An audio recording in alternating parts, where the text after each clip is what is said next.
Hi, my name is Gil Robertson, president of the African American Film Critics Association. We're thrilled to be talking to the cast and creatives responsible for the upcoming MGM Plus series, Emperor of Ocean Park. We're going to kick things off by introducing you to the African members on the call today, starting with Karan Lenoir Kelly in Philadelphia, Pennsylvania, Jill Monroe in Los Angeles, Lucas Moore in Washington, D.C., Dana Abercrombie in New York, New York, Chris Stiles in Cleveland, Ohio, and Nancy Green also in Los Angeles. I'm going to let you guys do what you do so well, and I'll see you on the other side. While on the Seventh Circuit Court, Judge Oliver Garland was known for his steadfast fairness. He was a proud father. I read everything he writes. Constant teacher. A fierce advocate for his beliefs. A man who was a loyal friend. He was a man who did what he thought was right. Always. Look at this. My father's medical records. Okay. What if it wasn't a heart attack? The judge had a lot of enemies.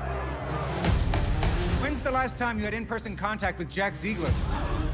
You do know everything Jack did, right? Illegal arms sales, money laundering, and contracted killings. Is there something on your conscience you want to talk about? How about confession of sins? Mr. Talcott Garland, we're from the Federal Bureau of Investigation. Effective immediately, I'm resigning as a judge of the United States Court of Appeals. Everything good? I trust it will be very soon. Deception is the name of the game. Trust me. FBI came by the house asking about Jack Ziegler. I would not want to see you or your family harmed. Don't you want to know what really happened to Dad? I already know what happened. Whoever you talk to, Tal, they're not from the FBI.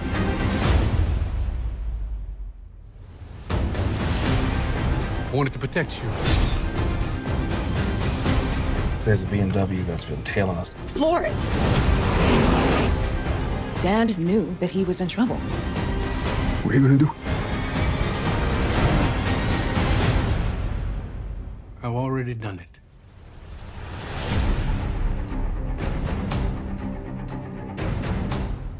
Hello, this is Karan from Karanism.com and Love Music Pleasure.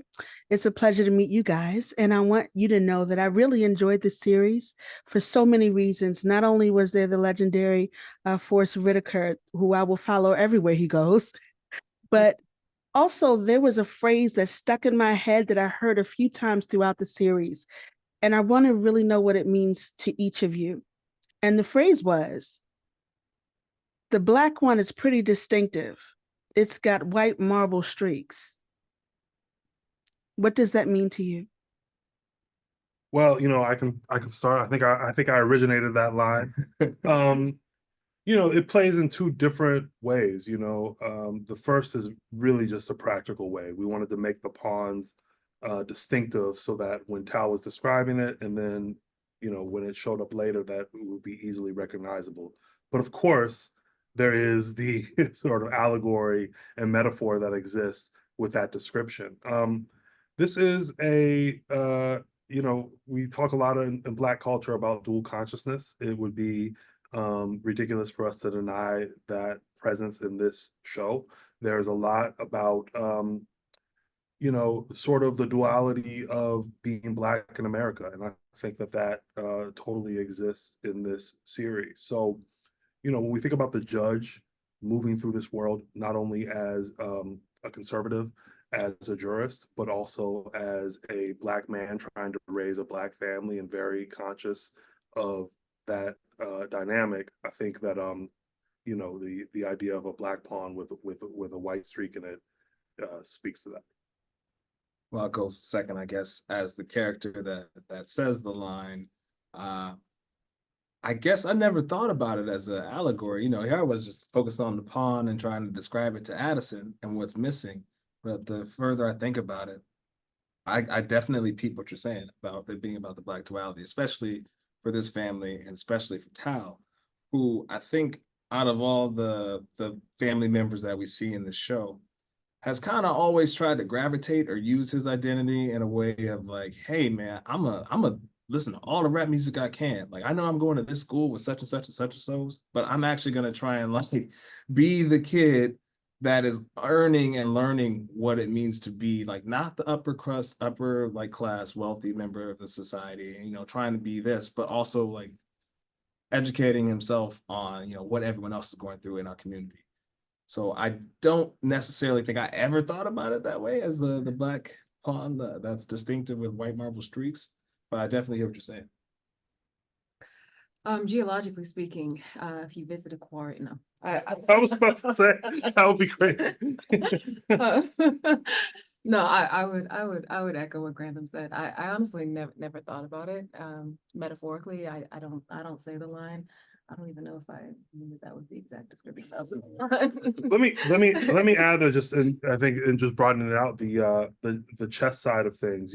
This idea of black and white. It's a motif throughout the entire series, and in the book there is a really more robust discussion, honestly, about the darker nation versus the lighter nation, and that sense of conflict and the characters being pushed and pulled between those two worlds and sort of what it means to each of them individually. I think that we wanted to reinforce that visually, which is why we so often refer to things in black and white or with the chess metaphor. So yeah, there's that as well. It's just it's a motif that we draw on throughout the entire course of the series. Well, I thought the chess metaphor was brilliant, and the fact that it's made of marble and it's custom and black with the white streaks in it speaks to a lot, including acceptability politics. So thank you so much for that response. You're welcome. How you guys doing? DJ Chris Styles, WOVU 95.9 FM, Cleveland, Ohio. One of the fascinating things about this series is your incorporation with hip hop. I'm a real hip hop fan, and I thought it was so dope of the music and then the lyrics that associated itself with that. This is for the show creator, Sherman. What was your thinking behind that, putting this in the show, such a political and murder mystery type show? Well, one of the things that I'm fascinated in my work and what I try to bring to a lot of the projects I work on is this idea of Black people bringing their authentic self to institutions where we're not normally seen and not normally welcome. And I think it is something that you can look at through a lens of seriousness and conflict, but I also think it can be one of the most satisfying things in the world when you are bringing your authentic self to these situations, and it can be fun and sort of lighthearted as well. And so I just love the idea of Tal being a tenured law professor in this sort of a stuffy legal environment, but also being a hip hop head. I think that is a sort of dichotomy. Again, like we're sort of talking about the conflicts that we see in society as a Black person navigating places we normally aren't. And I thought hip hop was a really great way to illustrate that. And, but furthermore, it's just like, I'm a hip hop head. Like I'm wearing the Wu-Tang shirt today because I really love Wu-Tang Clan. And I was glad to incorporate as much hip hop into this show as possible. So it put a smile on my face to have Tal like walking through this world, listening to Big Pun and Fat Joe, for example, or the way that Tal expresses his paranoia is by quoting the Ghetto Boys. I find that personally entertaining, so I was glad to include it in the show as much as possible. Yeah, and I want to piggyback on what he just said, because like it could be said that Tal might not meet his wife if he doesn't say in the middle of a white room where he doesn't know anybody, that real G's move in silence like lasagna. And unfortunately, she didn't hold his hand right there and say, I hear you. But it was the moment of that falling like a bomb on the room that they then get to relive later. And she's like, I'm a Weezy fan too. And I think it's a way that we sometimes signal each other in rooms. Like, 100%. We move in a lot of, as a Black man myself, I move in a lot of rooms where like, I'm trying to see who's with me. And maybe one way I could do that is through popular discourse and, oh, really? You like Kanye? Oh, what word? Which is it? Like, it's a way I think that we can further communicate versus just like being like, what's up with it? Like, yeah. Dope. I appreciate you guys. Great show. How you all doing? It's Lucas Moore with Team JVS, Washington, D.C. My question is for Sherman. How was it updating this story for a new generation. I read this book when I was in my sophomore year of college, and a lot of principles of the book go all the way back to the Reagan presidency. How was it just playing in this world and then updating it in present time? Yeah, that's a great question. So you and I are about the same age. I just realized Yeah. because I was in my sophomore year of college, I think way back then, but I didn't read the book back then. Well, the first thing is that it was really never a question that I was going to update it. I knew that if I was going to be moving through these multiple time periods, that our anchor needed to be in present, contemporary, modern day America. What I think is so fascinating about this book is that these themes of judicial corruption, these themes of a right-wing governmental figures reaching too far and doing dastardly things behind the scenes.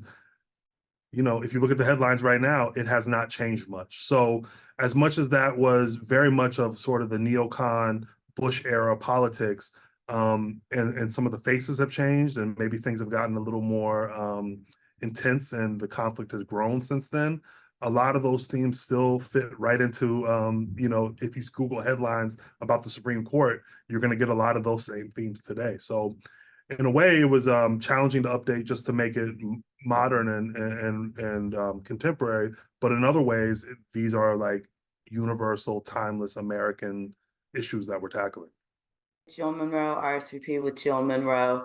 So my question is sort of around the update, but more from a Blackness perspective. We see a lot of political thrillers and intrigue where we go through some of the same type of themes, but with our Blackness, we move a little differently. So how do you feel the characters and them being, as you said, authentically Black, moving through this space balances out with the things that we generally see in political theaters? Do you feel like we make different types of moves because of who we are inherently?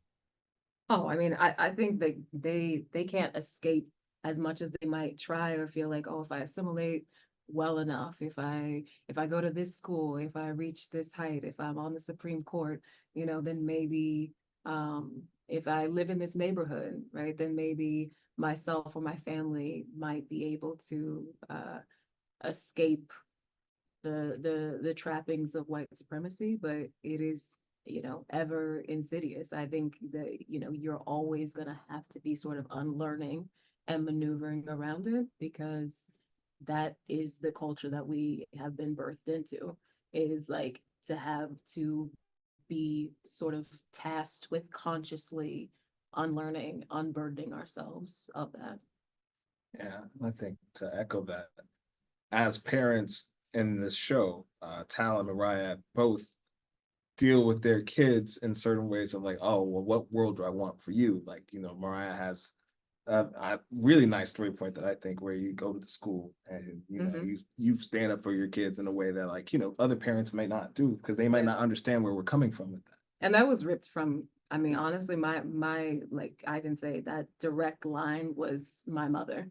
I mean, I grew up in private schools in Oklahoma, so I was usually the only one, or one of two who maybe looked like me in my class. And she's a nice lady, but like don't come for her kids, because you will get mama bear. Yeah.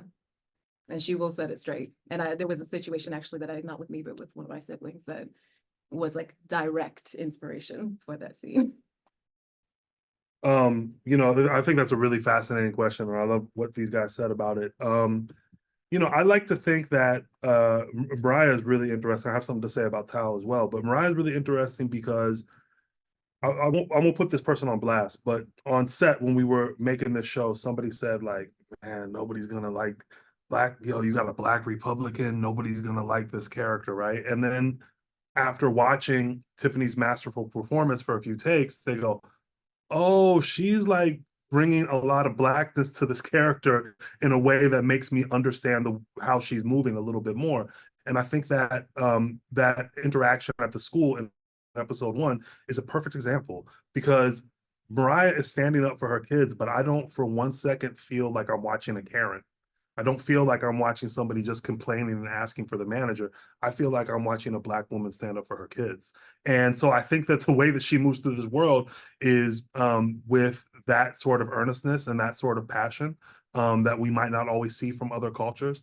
I think there's also this interesting idea that, the Garlands have in a lot of ways bought into the American dream. And I think that takes a lot of cognitive dissonance, right? Because you have to, on one hand, these are people who know they're Black and are proud to be Black, but also have to buy into a lot of stuff that with the American dream that doesn't really comport with Blackness and doesn't really support Blackness. And it's a small moment, but there's this really interesting moment with Tal in episode 6, where he's been the victim of something that I won't give any spoilers. He's been the victim of something that is clearly racially motivated. And he's talking to another brother, and Tal says, I don't want to play the victim. And the other brother looks at him and says, but you are the victim. And so I think it's that kind of thing that like the Garlands sometimes have to balance their American, and this goes back to the original thing that we talked about in the beginning, this dual consciousness, like their belief in America, their belief in sort of honor, duty, justice, and all these lofty American ideals, but also the reality of being Black and moving through this world. Amazing. Thank you so much. Hi, I'm Nancy Green with Film Critique. Hi, Nancy. And hi. And I found the characters really interesting. One of the things I wanted to know about this show is, do you feel like this is kind of, I find the timing of the show really interesting. And I was wondering if you feel like this is sort of safe propaganda at a time when,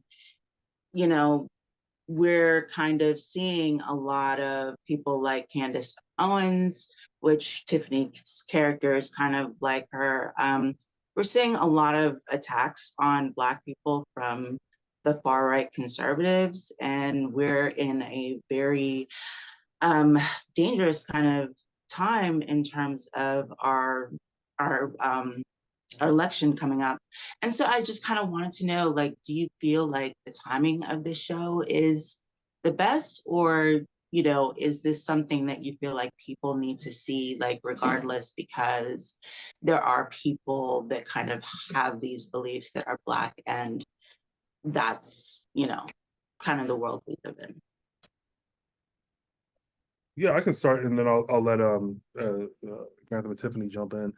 I don't think that this show is propaganda. I think it's very far from it. I can speak for myself and say, politically, I find the views of Black Republicans onerous. But this is a show based off a book that depicts Black Republicans, and we had to make the decision, was that essential to this storytelling or not? And we decided that it was essential.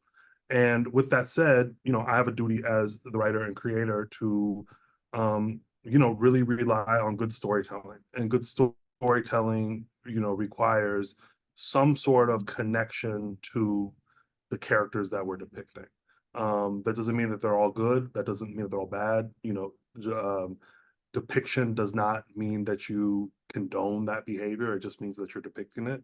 But we needed something to hold on to with these characters. In terms of the timing, I think art at its best is reflective. It is not necessarily trying to move or shape society, but it's best as a mirror held up to society. And so who am I to deny that people like Candace Owens exist? Who am I to deny that people like Clarence Thomas exist or Tim Scott exist? They do exist. And so we are depicting them for better or for worse in this story. But, it was also important for us to ground their conservative points of view in ways that didn't feel off-putting or disgusting, but felt like we could sort of understand where they were coming from. If you know, in episode 5, there's this great scene between young Tal and the young judge, where he sort of lays his worldview out, very plainly. And his worldview is not about hurting or harming minorities. His worldview is about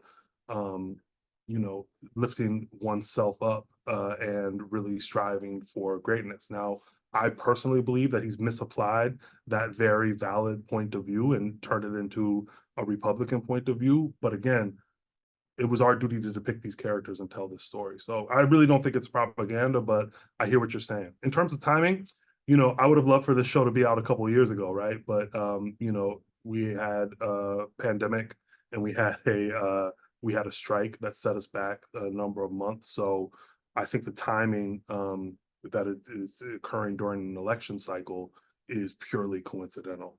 With that said, I don't believe that anybody in the Garland household would support Donald Trump. I really don't. And I don't think they express views that lend themselves to that point of view. I was just gonna say, Blackness is not a monolith, and I think our job as storytellers is to portray all the facets of us. And in this story, even in the family, we have different political beliefs, different religious beliefs. There's some people in our family, in the Garland family, that are apolitical, that literally are there to just tell the news and maybe have a smile and a coffee while he does it. Talking about Addison. And then Tal is not Republican one bit.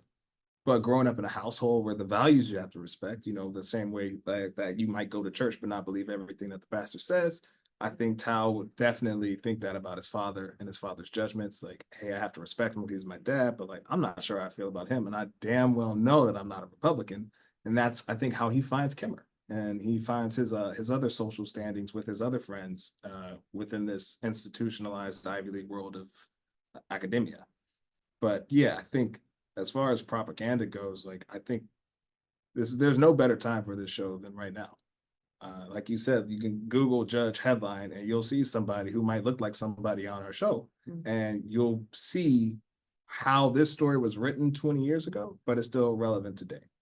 And so I think our job as storytellers, by representing all facets of our community, and hopefully people will watch the show and see, if not themselves, their uncle, that cousin they don't talk to no more because what he posted on Facebook, like some representation of people that we all know. Yeah. I mean, I would agree with that, and I'd say that there are as many ways to be Black as there are Black people. A lot of what attracted me to the story is that it is a story about a Black family that we have not seen. We have seen Black families on TV and on film. We have seen Black affluence on screen.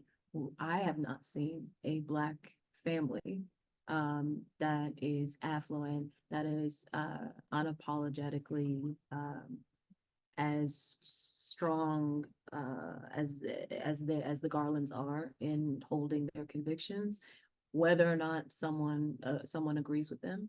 And again, as someone who kind of grew up in a more conservative area, and knowing some of like my experiences, just because just as Grantham said, listen, I may speak the way that I speak when I'm at home, but maybe if I'm like in front of my parents or their friends, I'm gonna change my language a little bit. Maybe I'm not gonna say that curse word in front of them. I think there's a sort of reverence that you might have for someone else's beliefs or what you grew up in, because you still understand the respect there. Yeah. Dana Abercrombie, the Coalition. My question is for Sherman and for Grantham. What's really interesting from the very beginning, the way how we're introduced to Talcott, is during the protest scene where there's the can of paint that's being thrown. What's interesting is Talcott's immediate reaction is to jump in front of his father. And so for Sherman, I wanted to know about the importance of that being the introduction to how we view Talcott. And for you, Grantham, what does that say about the psychology of the relationship that you formed in the very beginning? That's a great question and a really good observation.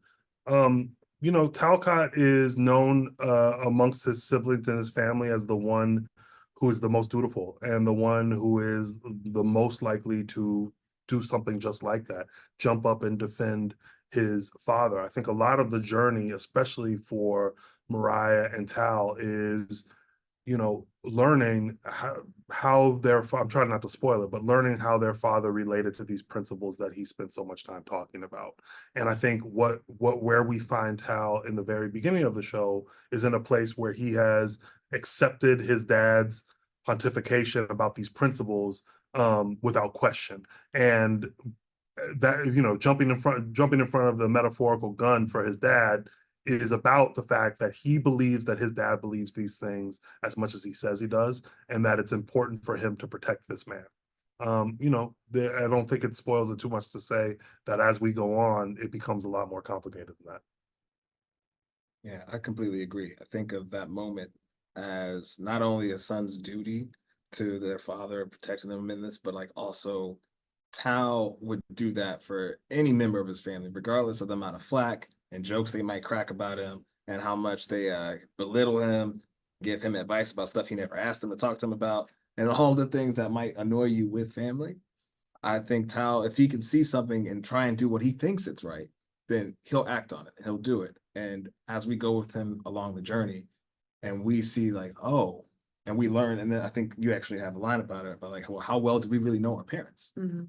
And I think children, we grow up idolizing our parents, most likely. I don't know. I can't speak for everybody. But as we come to know them, and hopefully not too late, from their friends and people that knew them at a certain time that, you know, the child might not get to see, then he really questions how he felt about his father. And would he really step in front of that metaphorical bullet again? I don't know. That's what you got to watch to find out.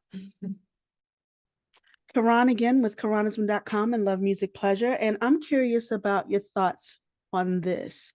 For a lot of people, success is defined by proximity to whiteness, and we see this played out in different ways with each of the siblings and the father. Oliver being a controversial conservative, the daughter being married to a white man, Addison, he just light-skinned it with privilege.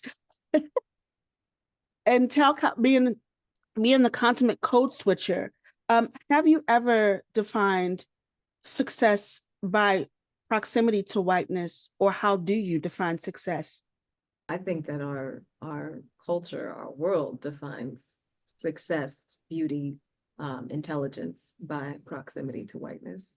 And I think that speaks to, you know, what we were speaking of a little bit ago about how you know, there are as many ways to be Black as there are Black people. But white supremacy is insidious, and we're all unfortunately sort of tasked with making sure that we're always sort of checking in with ourselves.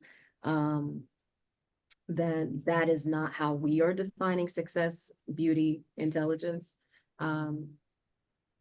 You know, I personally, I think success is to have freedom, you know, the freedom to live your life the way that you would like, whether that's like financially, romantically, and to the freedom to be at peace if you want, you know, to sit in your house on a Sunday and do nothing. I think for Tal, maybe success would represent what he thought he had towards the beginning of the show, before he goes on this journey of unraveling all these mysteries and whatnot. Because I don't think of him as somebody who had ambitions of his own. He had the ambitions that his family put upon him, that his wife put upon him. And so, oh, I got a happy wife, I got a good job, I'm being a dad to my son, and I'm doing what my father wants, even though we don't have the best relationship. I think for Tal, rather than success being some sort of mirrored whiteness or his proximity to that, it would be just being dutiful and making sure that he's doing all the right things. Now, for myself, I would say that success isn't about proximity to anything, but it's about some sort of shared equality, which means that I want what they got and they got what I want. And can we get equally? Whatever it is, can we do it together? Can we do it separately? Whatever it is, I just want to make sure that it's not being prejudiced or stigmatized differently because of my creed, my color, whatever it is. So, you know, success is a long time coming. I'll let you know when I find it. All good. You know, I think it's really interesting because I'm not sure that I would characterize it exactly how you put it, but I think it's a fascinating thought. You know, it's really difficult, I think, in this country to find success and to move through this world without some proximity to whiteness. I think that you will find that at a certain point, people may have lived their life successfully in a completely Black environment, and then they end up working at a white company, or they may have lived their life completely in a Black environment, and then they go to a predominantly white school. And so I'm not sure that those people are necessarily defining their success by whiteness, but I think that there are certain ceilings that we hit where proximity to whiteness is a necessity to keep going. I look at myself in the film industry. It is very hard to carve out an all Black career, even if you are aiming for that, even if you only want to write Black material and make Black projects. At some point, you probably are going to have to be employed or work next to white people. I don't know that I would define that as success so much as a necessity of moving through. Now, I think there are people who are strictly independent filmmakers who can, sort of define their own way, but I think you would be hard pressed to find, for example, a Black person in the TV industry as a writer who has not had some really close proximity to whiteness as part of their ascent in the industry. And I don't know that those people would say that that is what makes them successful, their proximity to whiteness, but I would say that they might recognize that that is a byproduct of ascending an industry that is dominated by white people. And I think that goes a lot for education and a lot for business as well. Unconscious and subconscious, and those were the words that I was trying to get to. I think for a lot of people, like, they don't even realize that that might be the behind, like, the engine that's like propelling them forward, and they're not moving with that thought. That's just because it's just so ingrained in our culture. Yeah, I think that Tal, if you ask Tal, the character Tal, he might define his success despite his proximity to whiteness rather than because of his proximity to whiteness. He might say, I have made it this far despite the fact that I have had to code switch and move through white environments, not because of it. I have a lot of questions for Tal because he kind of moves through this with a quiet power, but thank you so much for those thoughtful responses. Thank you for the question. Really thought-provoking. I got a question, this for the cast. Has working on Emperor of Ocean Park changed your perspective or anything, either professionally or personally? Yeah, yeah. I mean, every day it was a new experience for me, especially because I've never been the actor that had to be there every day. I think we talked about this a lot on set, like, in terms of dealing with early mornings, late nights. And, we had some awesome material that we had to memorize and get that prepped because, we got some real smart writers. Yeah. And not to mention juggling on top of that, the flashbacks and different timelines of like, okay, today is 2007, or 2015, 2024. So being able to like find a way to process all that information while still trying to deliver like honest and real performances. It was a big endeavor, but I think everyone from Ayana who did costumes to Jesse the hair and makeup, like all the aspects of crew that could help us and put us in the world where we needed to be, not to mention but Chicago itself, which was like cold on the right days and warm and sunny on the right days and snowy on the right day. Like I thought for sure there was no way. Not always. Well, I always thought there was no way we're gonna make our days. Like we're doing all these outside locations. There's no way it's gonna snow or something. Nah, it snowed once. Thank you, Chicago. Yeah. Thank you. Yeah. Yep. You looking at me? Yeah, you want to say something? Yeah, like I learned don't work with Grantham. No, for real. Like we like fell right into it. Yeah, I feel like every role, like, every moment on set is like a different learning experience. There were so many new experiences on this, including like the pacing of it. I think we were filming maybe 1.5 to 2 times the amount of episodes, like in the same time so that was brand new. Chicago was brand new, both learning it, and we really got to like see so much of the city because we were on location in different places every day. Getting to work with Forrest was new. Getting to be a part of a project, helmed by Black creators, like that was new. And I'm sure there's ways that it has shifted me that I probably don't have enough distance to have that perspective yet, or to be able to articulate that perspective yet. But it's nonetheless, it's an experience that I'm tremendously grateful for. The family dynamic of this show feels like the best element to watch here. As Tiffany said, this is not a family that we normally see on television. And throughout all the differences of everyone in the family, we don't get the bickering that we normally get in these type of shows when the family has so many different perspectives on the way they feel things should be. How important was it to convey that to the audience and have that come across to everyone that in the end, no matter what, during all the murder mystery elements of this show, this is still a family and a strong family? That's a really great question. In the book, I think one of the major deviations from the book is the elevation of the character of Mariah. The book focuses much more on Tal, and Mariah is an important character, but not sort of the co-equal that she is in the show.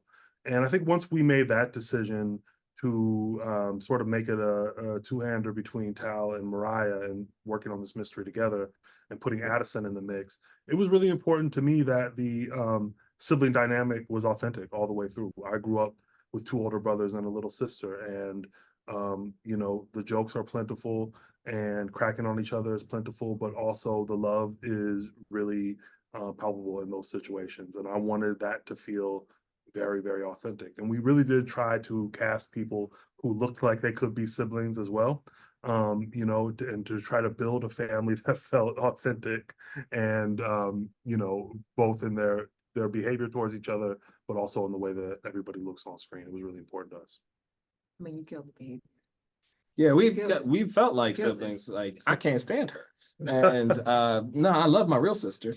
But Tiffany, no, she's great. She's great. And it was kind of like this dynamic on camera and off camera. But then you find yourself spending all your time with the person that you was just fighting with on camera, off camera, having the same fights, which really are about nothing except you trying to teach them how to play spades. Like, that was the only. Listen. Okay. First of all, you always try to bring a spades game into an Uno night game. Okay, like it was Uno night. It's Uno night. All right. Also, he thinks that his way to play spades is the only like his method in order to win is like the only way that you could win. And if you're not doing his method, then you're not doing. If you're not stacking books, you're not winning. Like that's.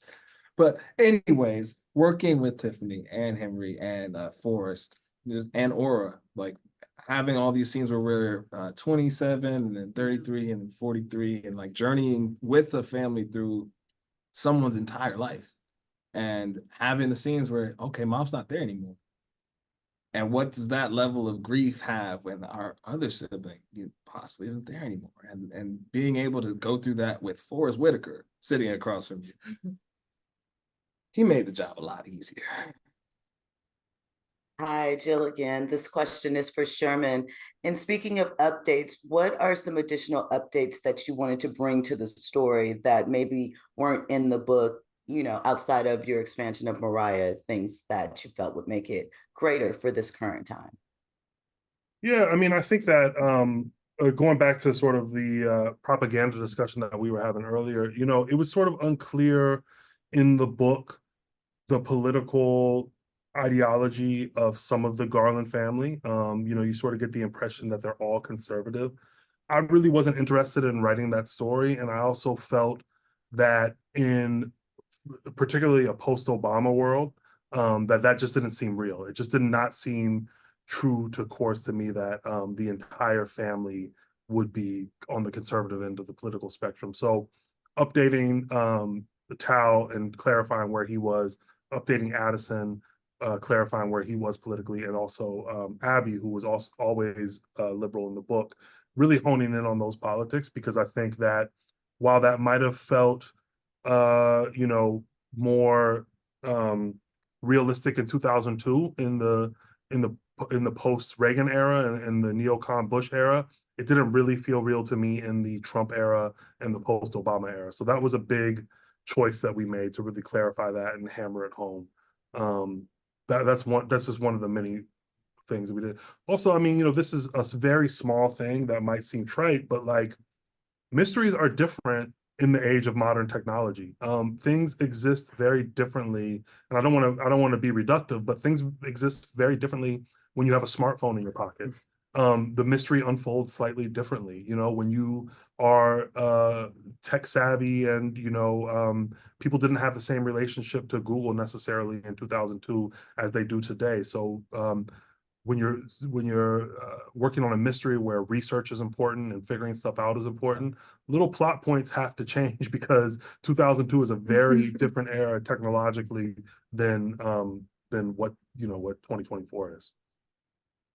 So my question is, you know, when Miranda has the conspiracy theory about her father being murdered for, you know, different reasons, I found that very interesting, mostly because like conspiracies, you know, they kind of have a negative connotation right now in our political landscape and the world, but they were always sort of the realm of more like moderate moderates and liberals, and now they're kind of the realm of conservatives, sort of.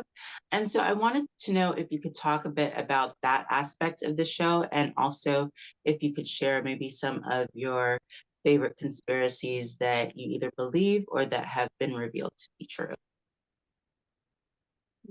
Okay, I guess is this for me? That question? It's for all of you. Conspiracy theories. So I agree with you. I feel like that conspiracy theorists, which is certainly a title that's been ascribed to Mariah, has a negative connotation, and I also feel like it's a misnomer for Mariah. I mean, the only evidence that's kind of presented to label her a conspiracy theorist is that she thinks that her father's death might have been met with foul play. I don't think that there's really anything that's ever presented that actually would lead you to believe this is something, oh, she just sort of, I don't know, she gets these ideas and she just sort of runs with it. I'm not a conspiracy theorist. I was really fascinated for a long time by Princess Diana, and I had like read a biography, and I had like heard all of these like secret tapes or whatever that were found, and like watched these videos on YouTube of like the tapes, and the tapes are real, of recorded conversations that she had. Yeah, and then I feel like maybe once a year I'll hear something or read something about about her death that just doesn't quite add up. Yeah.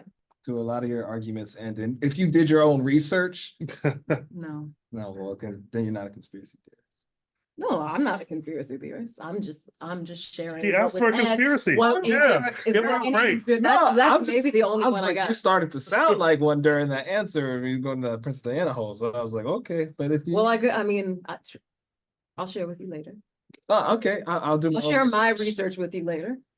I think of Mariah as a journalist, and I think, like you were saying, it's a misnomer. Like conspiracy theorists and journalists, very, very, very, very, very far apart. But in the world we live today now, where facts aren't facts and anybody's opinion's a fact, then you can conflate the two. Yeah, I don't think necessarily like we as a family do that to you.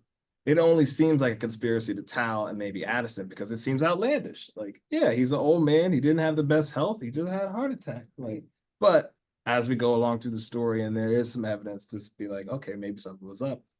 Yeah, I mean, I don't think Tal ever thought that Mariah is crazy, but I think that the outside world, outside her family, might have thought like. I think maybe her initial theory sounds. I can say her initial theory maybe sounds outlandish. That's about it. Yeah. I think that Mariah it's interesting because I do think that the conspiracy theorist title is a little bit of a misnomer for her, but I get why it's been sort of put out there. I think that just to bring it back totally to character and her relationship to the judge, it's like she just can't believe that this mighty figure in her life just is gone. And I think it's easier for her to explain it by that he must have been tackled by one of these enemies than it is for her to just accept that her dad possibly died of natural causes.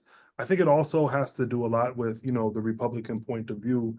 And again, I don't want to get too political for y'all, but like, it's part of their ideology these days that they're aggrieved, that they're constantly walking around as the victim of society. I don't think most of us probably believe that that's true, but that's definitely a point of view that they have. And I think Mariah falls a little bit into that she is feeling aggrieved. She's feeling like she must be the victim somehow in this situation. And it's, I think, again, easier for her to explain that that her dad died by some enemy. In terms of my conspiracy theory, I don't really buy conspiracy theory, but I think a lot of the stuff that I think and that I hold to be true, other people who don't agree with me might think are conspiracies. And so that's the weird thing about conspiracies. Like if you believe that they're true, but the other people don't, they might write it off as a conspiracy. So like, who's to say? Yeah. Birds aren't real. Birds aren't. No, that's facts. The government did kill all the birds several years ago. Them with millions and millions of it doesn't even make sense. Oh god. Wait, is That's a real conspiracy. No, but it's not one that you've No, yeah, I don't have I'm like coldly logical. I don't have conspiracy theories. Yeah, I do think that Mariah's real it's an avoidance tactic. Like this research, it's to avoid both dealing with her father's grief and to really like doing some deep excavating of herself and the choices that she's made and how did she end up to where she is now and feeling unfulfilled or less than in like the path that she set out on for herself. You got a conspiracy theory? Nah. No. I ain't about that line. All right, thank you. Yeah, and I'm familiar with the birds aren't real thing. That's a really funny one. Yeah, thank you. Dana Abercrombie again. My question is, it's interesting, there's a theory within the show that kind of deals with Black winning. Black peace can win. I wanted to know from Sherman especially about building the framework of the series around that theory, and especially with the individual characters who are in a way kind of clawing themselves out of their own personal struggles. Yeah, this is a great question and a great observation, and it's just plainly something that we discussed a lot in the writer's room. And this is going to get a little nerdy and crafty in terms of screenwriting, but that is a much more prevalent discussion in the book. And I think that the idea about chess metaphors and how Stephen L. Carter uses them so masterfully throughout the book, it's very difficult to translate that to the screen, right? Because in order for us to make that work, we really need to give chess lessons. And I don't think that that's a good thing for a TV show to like devolve into very intricate chess philosophy for the duration of 10 episodes. So part of that exists as a relic and a nod to the book. We didn't want to dispatch of the very intricate chess stuff totally, but we also wanted to give some some love to that part of the story in the book because it really is an interesting aspect of the novel. So it's not fully realized, and I think that in the episode 5 where we do our deepest dive into chess, I wanted to leave it purposefully as a hanging thread. I wanted to or hanging chad, whatever the metaphor is. I wanted purposely to present it as a potential avenue for Tao to go down in his investigation, but never quite answer it. And to maybe leave the audience wondering, what does Black winning mean? What does the judge's obsession, and even the chess master Carl calls him out on it. He's like, it is not such a deep metaphor, right? Like he wanted Black to win. Like you don't have to overthink it. But I would love the audience to reflect on potentially what could that mean in the context of the story, but also in the context of our greater, cultural discourse. Yeah, I think chess is such an apt metaphor for the political games that we're playing in the series itself, and also the fact that, like in chess, white piece gets to move first. That's just the rule. There's no reason why. It's just that's the tradition. And so at being black in chess, you're automatically at a disadvantage because you didn't choose the first move. So you're always reacting. You're always trying to win, but being based on a set of facts that you didn't get to choose in the first place. So I think keeping it was one of Sherman's masterful moves from the book. Because yeah, we can't go Queen's Gambit every episode and teaching people what a rook and a castle means when you do it. Like, I did a little bit of chess research, and he was like, "You don't have to." Yeah, so like don't go too deep because and it goes back to like one of the things that we talk about is the double excelsior, and it's an important plot point, and it is a real chess problem that exists in the world. Don't ask me to explain it; it is way above my pay grade. But the judge, from a character standpoint, the judge was obsessed with this chess problem where black always lost. I mean, it's baked into the chess problem that black loses. And he was working on sort of in the chess world, what is a crazy theory, which is black wins. I wanted that to, again, to be a point of reflection for Tal, but also maybe to be a point of reflection for the audience as well. Did that answer your question? Yes, it did. Thank you so much. Like the way that chess was approached, because I feel like it did honor the original story and like that plot line, but I feel like it was in an accessible way for a broader audience, most of whom probably don't play chess. Yeah. So that it is easily digestible for anyone. You don't have to be a chess expert to follow like the minutia of our story. Yeah, thanks for saying that. That was the goal. Yeah, for sure. You succeeded very much so, because I don't play, but I understood everything. You don't play yet.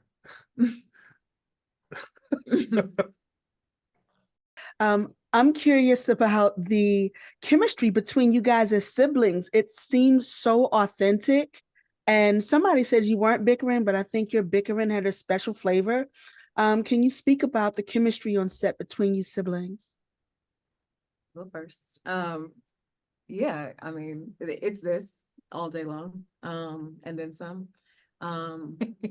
It's why I enjoy the little moments where she can, do a little head slap, a little flick.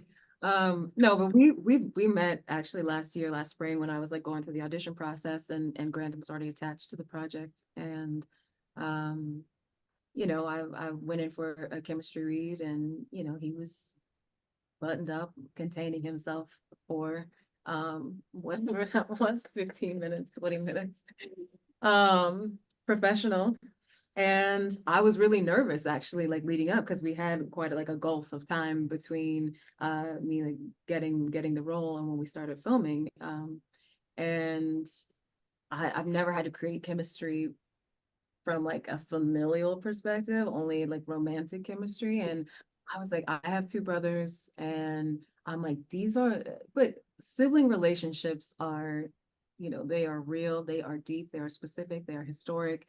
They know you in a way that no one else ever can or will.